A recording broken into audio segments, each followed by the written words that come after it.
sa Surigao.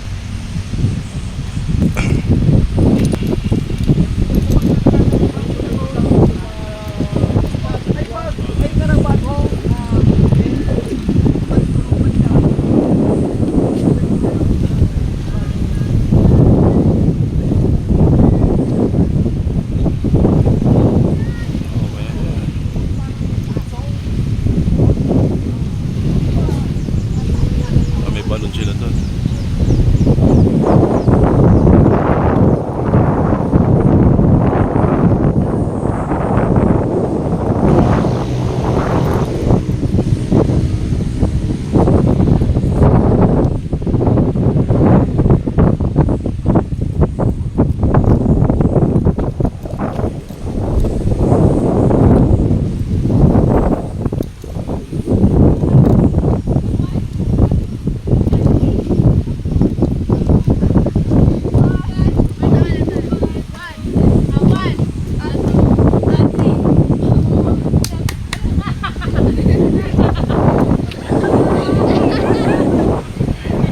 Tuloy. Anong title nun? 1, 2, 3?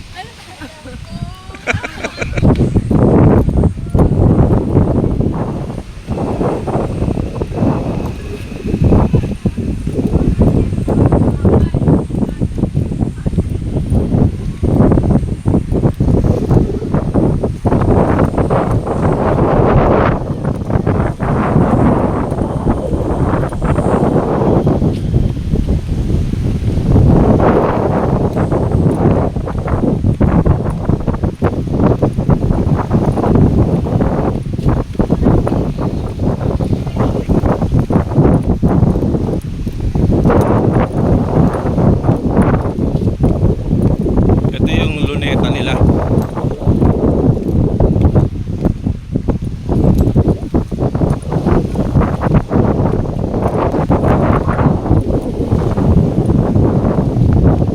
Ay naman masyad dito. Siguro doon maraming halimango doon sa putik-putik.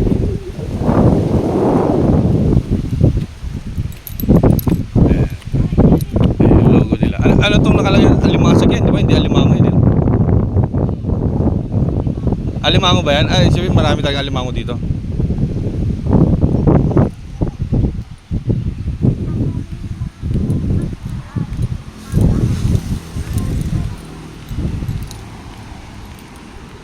Ng COVID, ano pa to eh. Hindi pa maganda yung damo eh. Ngayon maganda na. Ayan. Malalaman mo lang kapag nasa Surigao ka na.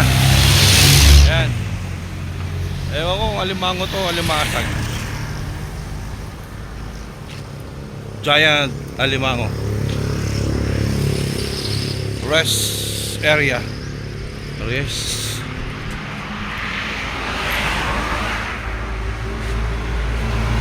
Okay. This park and rest area was constructed during the incumbency of incumbency of ano ba yan? Incumbency. Ano ba yung incumbency? Wala ko nga sa Google. His Excellency President Ferdinand E. Marcos pa pala gumagawa. Itong taon ng 1974 under the administration of Honorio Baltasar Aquino, Secretary of the Department of Public Highways, DPWH pala. Undertaking by DPH pa lang dati. Ladies Circle, headed by Mrs. Pipita Aquino, National Chairman, Highway Beautification Projects. It is dedicated to the people of the beautiful province of Sorsogon and to the traveling public who commute along the Philippines-Japan Friendship Highway. It is also the tribute to those who will continue the dedicated services of the DPH Ladies Circle in contributing to the beautification of our nation, parks and highways. O yan yung mensahe ni Pipita Park. Kay Marcos pala to. Si Marcos pala tsaka si Nori Baltasar Aquino. Yan.